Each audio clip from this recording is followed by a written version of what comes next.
you live in the Northeast Ohio area, you know that it's practically impossible to go to thrift stores or discount stores and find any kind of video game stuff. Goodwill especially is notorious for this. No video game stuff will touch the shelves at Goodwill, save for a Wii balance board, and really I don't think anyone wants those anymore. My sister and my brother-in-law are fond of going thrifting and antiquing, and every once in a while they'll give me a call, a FaceTime video, whatever it may be, showing me some stuff they found. I'm always on the lookout for cheap games, especially to add to the collection here, cheap games that are good especially, and to add to the Game Club library. It was great this past weekend when they called me and said we found some games that are relatively cheap. Of course I said, what do you got? And they started showing me games and, well, let's just say they had to get a box for them.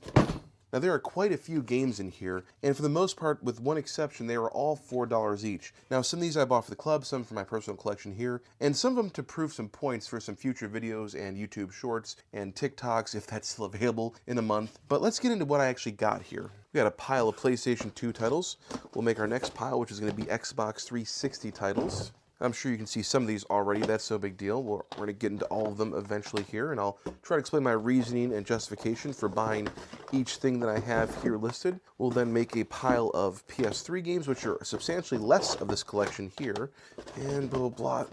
The last pile will be Wii games here. Now what you're seeing is give or take $100 some worth of games, and the way it's going to work is kind of like this. On some games, according to price charting, I did really well on. On other games, I didn't do as good on. And that's okay. I think that all balanced out to where I could safely say that I did okay on all these games here. Let's start with the largest pile first, though, and show you what I got. And again, try to explain my reasoning for why I picked these things up, or my lack of reasoning and just pure lack of impulse control. So for the PS2, the first thing I picked up here would be Time Splitters. I don't have a copy of this. I've heard nothing but great things about Time Splitters. I believe it was made by the people who were behind the GoldenEye games at Rare back in the day. The copy's in great shape. The manual's here. It's beautiful. The disc itself, not so great, blueback disc. But in general, this is in pretty good shape. And again, $4. Got Gran Turismo 4 here. Now I've been starting to look into buying racing wheels for the PS2, so this is right up my alley. Some cool stuff about this is the copy is, oh, wow, that's in bad shape.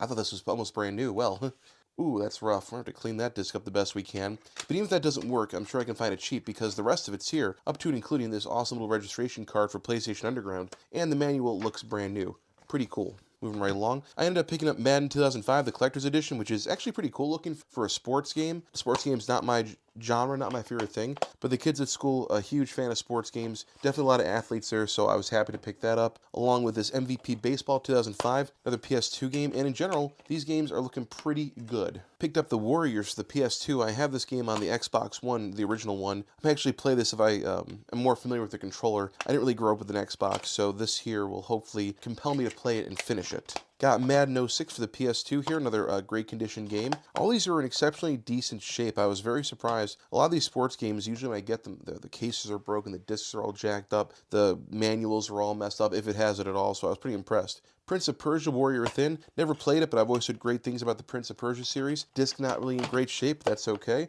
I should probably stop talking about the discs, they're not in the best shape. Got Madden 07, another sports game. Got Tiger Woods. It's PGA Tour 2005. Interesting fact, this is a GameCube case. It felt different. It felt like the GameCube, like the plastic they used. And you can see inside, sure enough, it has the markings of a GameCube case. That's an interesting choice. Oh, no, it's not GameCube. It's for every kind of game because it is a Blockbuster rental case. I haven't seen one of these for years. Oh, that's pretty cool. That's probably the coolest part of this so far is the original Blockbuster rental case. It's in excellent shape, too. You can always tell if somebody's a rental case because that plastic on the outside feels different. Got NBA Live 06. We got this is NFL Head Coach, another one of these sports games. All these will go to school right away. This is an interesting find. It was Lord of the Rings, The Fellowship of the Ring, and I'm reading through the books for the first time ever, even though I've been a huge fan of the movies and that universe for a long time. I popped this open when I got it, and, I'm checking out the disc, like, oh, disc is okay, it's not in great shape. The manual's okay, not in great shape, but then this was here. And these are for some reason, these trading cards that they felt compelled to include with the game. And there are different ones to collect, and there are more rare and more common ones. It is practically impossible to find any information on these little included trading cards on the internet. I spent a fair amount of time looking for it, and I really couldn't find anything. So I'm going to have to delve into that a little more if I can find anything in a future video, so stay tuned to that. We'll move on to the PS3 just to keep it PlayStation related. Now, some games I pick up because I just think that might either be worth something one day or someone will need it to complete their collection, and this is one of those, Rango. Didn't know they made a game based on this. I remember the movie being pretty decent, but, another one of those PS3 games, movie tie-in games, that's pretty neat. We have some cool packings here. The free code for the Rango movie ticket is on the back of this, so if you want a Rango movie ticket in theaters, God, how old is this? For someone out there, there's your free Rango movie ticket. I'm obviously not good anymore. Been a few years since that came out. We got Call of Duty Black Ops 2 for the PS3. I'll bring this into Game Club. Now you're thinking to yourself, you let them play Call of Duty? Yeah, I do. I'm not going to lie about that. I definitely do. Mainly because they're already really good at it, and they all play Call of Duty at home, and they all have the newest Call of Duty game all the time, so I do bring them that in, let them play it. I don't think it's any worse than Fortnite, and I will be happy to take arguments in the comments, but both games involve the same exact action, just one of them has piñatas and rainbows. I picked up Resident Evil 5, I'm not sure why, I'm pretty sure I own this already. It's like for $4, I can't say no to this stuff, so that'll probably go into the private collection. Resistance Fall of Man, never played it, but it's an Insomniac game, and those tend to be good, and maybe one of these I'll get around to it. And finally, Resident Evil 6 with that infamous cover, which I'm sure some of you know what that means. And then you also have this is a Walmart one. I've never really seen this before. That can easily be removed. This is baked right onto the cover, this Walmart notification. And I guess this edition came with whatever you're seeing there. I can't see it from behind. 3-pack of Resident Evil 6 character decals. They were not in here, unfortunately. There's no decals in here. But it was pretty cool that, it is pretty unique, I should say, that this is printed right on there. This is like a first-run copy. This isn't like a greatest hits copy. So very surprised Walmart was able to print directly onto the insert and have their own little special insert. It must have been some kind of exclusive tie-in for them. I'm not sure. It's been a few years since Resident Evil 6 came out, obviously. Moving right along, shift over to Xbox 360 first. A few things that I've been looking for a minute. We have Dead Rising 2 and Dead Rising, which I believe just got a remaster, but I was excited to play these because people love the first one, I think the second one too, and I've seen some people are happy and unhappy with the remaster, so I will get into these during the Christmas break, hopefully. I'm excited for those. More Call of Duty games to bring in for the kids. This is an interesting one I picked up. I knew it didn't work, but I bought it anyways. This is Titanfall, and it's an online-only game that requires Xbox Live and everything else, but this is what I got kind of complained at for a while. It answers two questions. First off, when a game was online only, they used to have to mark specifically it's online only, which it does clearly on the front for parents to see. It requires Xbox Live Gold on the front for people to see. You can't make an error. I mean, you can, but you shouldn't. And last but not least, hard drive required. That the Xbox 360 always had a hard drive. It did not. It was optional, and that's what made it probably more successful than PS3 in the beginning because they could sell a model cheaper.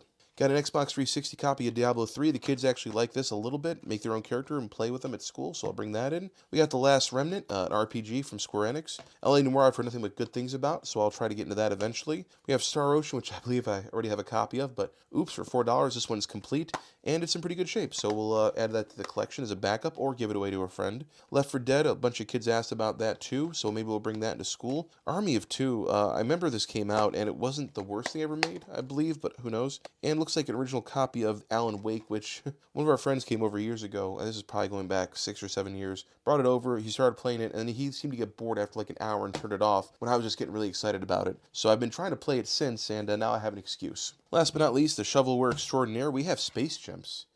Someone's probably looking for this game right now. Probably one of the rarest games ever made. Oh my god, the disc is in horrible shape. Oh, I think the disc has scratches on the front too. That's kind of crazy. It says in the back of this, recycle. That's not good. I wonder if this game was meant to be destroyed and then it got put back into circulation. I don't think that recycle sticker means anything good, but I could be wrong. Madagascar 3, another one of the greatest games ever made. Definitely not shovelware. That disc's in better shape, thank God. We have De Blob 2, De Blob 2. I think this is pretty decent. I've heard good things. It was THQ game before THQ ceased to be. Then we got Happy Feet, of course, and it says recycled, so I'm really hoping to God. Okay, recycled just means used, got it. Happy Feet 2, another quality game for the Wii. We got Pet Cats 2, because my kids saw it and couldn't stop talking about it, so we got it. And I paid $4 for it, and I sure did. So there we go. There you have it. There's all this stuff that I picked up. A lot of it's going to school. A lot of it's staying here in the collection, just for the fun of it, I suppose you could say. There's some good stuff here. There's some questionable stuff here. Obviously, the only good The only true good stuff everyone knows is the Wii shovelware, and all this other stuff is quite questionable in terms of quality. But I think I did pretty good on all this stuff here, considering that it will go into use very quickly, will be employed at the game club pretty much full time, especially sports games, and maybe some other Call of Duty stuff here. But in general, for a decent price used, that's just the way it works.